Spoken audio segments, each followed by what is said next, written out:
warahmatullahi wabarakatuh. Kami dari mahasiswa Universitas Muhammadiyah Makassar, Fakultas Ilmu Sosial dan Politik, Program Studi Ilmu Administrasi Negara semester 6, kelompok 3. Video ini dibuat untuk menyelesaikan tugas akhir semester mata kuliah Public Relation dengan dosen pengampu Ibu Arni Eskom, MIKOM. Kami dari kelompok 3 terdiri dari 4 anggota berkontribusi secara aktif dalam penyelesaian tugas ini dengan judul materi Humas Pemerintah. Tetapi sebelum itu, saya akan memperkenalkan rekan tim saya.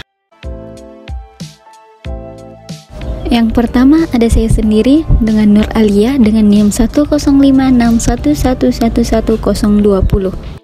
Ada Nurma Wayunita dengan NIM 10561110920. Ada Nur Reski Amalia Putri dengan NIM 1056111112220. Dan Ira Andriani dengan NIM 1056111108520. Kami dari kelompok 3 akan memaparkan materi mengenai Humas Pemerintah. Teman-teman sekalian pasti sudah pernah dengar Humas Pemerintah. Dulu setelah negara kita merdeka di tahun 1945, fungsi Humas Pemerintah dilaksanakan oleh Departemen Penerangan hingga tahun 1999. Meski kini telah ada Kementerian Komunikasi dan Informatika, jangan heran kalau masing-masing unit pemerintah Indonesia sekarang punya humas tersendiri. Lalu apa sih sebenarnya Humas Pemerintah? Humas Pemerintah adalah lembaga atau praktisi yang melakukan pengolahan kehumasan dalam bidang informasi dan komunikasi untuk menciptakan hubungan yang harmonis dengan publik supaya terciptanya citra dan reputasi pemerintah yang positif.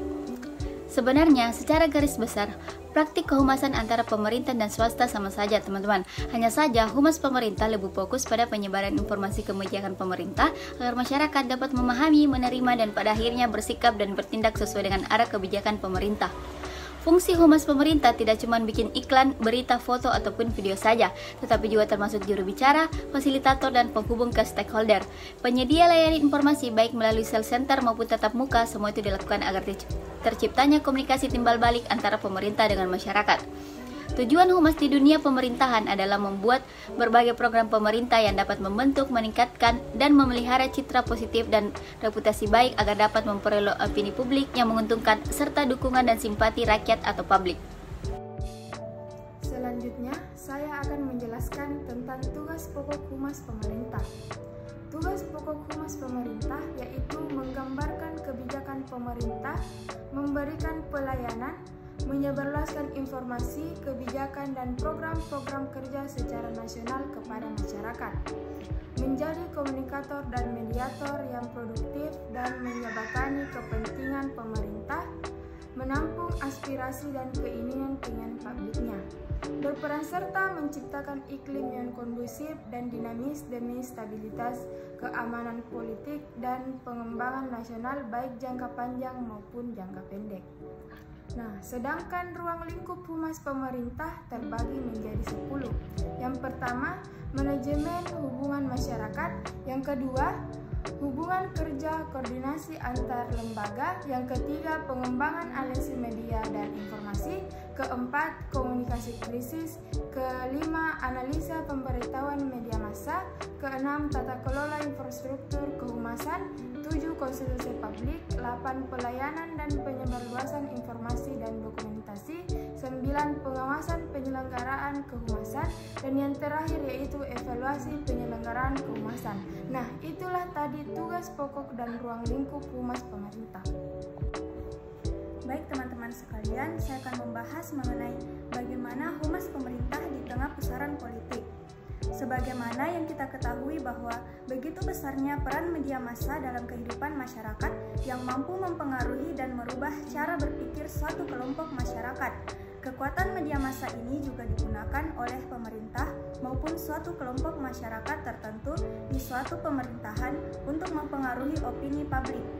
Dalam dunia politik pun media massa digunakan sebagai alat penyampaian informasi dan pesan yang sangat efektif dan efisien. Humas Pemerintah memiliki peran yang sangat signifikan pada era digital, di mana arus informasi mengalir dengan deras. Humas tidak hanya dipandang sebagai agen untuk mendiseminasikan informasi yang terkait dengan kebijakan atau program pemerintah yang terbaru, tapi juga harus mampu mengelola komunikasi dua arah, yaitu dialogis antara pemerintah dengan publik. Selain itu, dengan banyaknya informasi yang beredar, Humas pemerintah harus mampu menjadi pengawas sekaligus sumber informasi yang reliabel bagi masyarakat. Hal ini juga sesuai dengan komitmen pemerintah Indonesia terkait keterbukaan informasi publik, di mana Humas berperan sebagai jembatan atau fasilitator komunikasi antara pemerintah dengan publik. Secara umum, peran Humas pada era keterbukaan informasi publik dapat dikategorikan menjadi tiga, yaitu sebagai source atau sumber informasi yang terpercaya, yang kedua surveillance atau pengawas informasi yang beredar, dan yang ketiga yaitu service atau melayani masyarakat. Dalam menyampaikan informasi yang dilakukan oleh Humas pemerintah tentunya memiliki kode etik di mana dalam bersikap dan berperilaku dalam menyampaikan informasi perlu adanya ketentuan-ketentuan tertentu agar informasi tersebut dapat diperluaskan kepada khalayak umum atau masyarakat.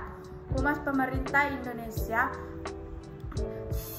butuh sendiri memiliki kode etik yang harus mengacu kepada keputusan Kementerian Komunikasi dan Informatika nomor 371 Kep Kominfo 8/2007 tentang kode etik Humas pemerintahan. Adapun yang tidak boleh dilakukan oleh Humas pemerintahan dalam menyebarkan informasi atau memberikan pelayanan adalah sebuah informasi terhadap khalayak umum. Yang pertama yaitu pengelola anggota kehumasan pemerintah dilarang memberikan informasi yang bersifat rahasia. 2. Mengelola atau anggota Humas pemerintah tidak akan melibatkan dirinya dalam kegiatan apapun secara sengaja bermaksud memecah atau menyesatkan dengan cara seolah-olah ingin memajukan suatu kepentingan tentu, padahal sebaliknya justru ingin memajukan kepentingan orang lain tersembunyi. 3. Dalam memberikan pelayanan informasi kepada masyarakat, pengelola atau anggota kehumasan pemerintah tidak akan menerima penyebaran baik tunai ataupun dalam bentuk memajukan kepentingan pribadinya sehubungan dengan jasa-jasa tersebut. 4. Menyajikan informasi bukan bermaksud mempunyai atau di luar data yang belum diolah untuk diberikan kepada masyarakat. Itulah pemaparan materi mengenai Humas pemerintah dari kelompok 3. Thanks for watching. See you the next video.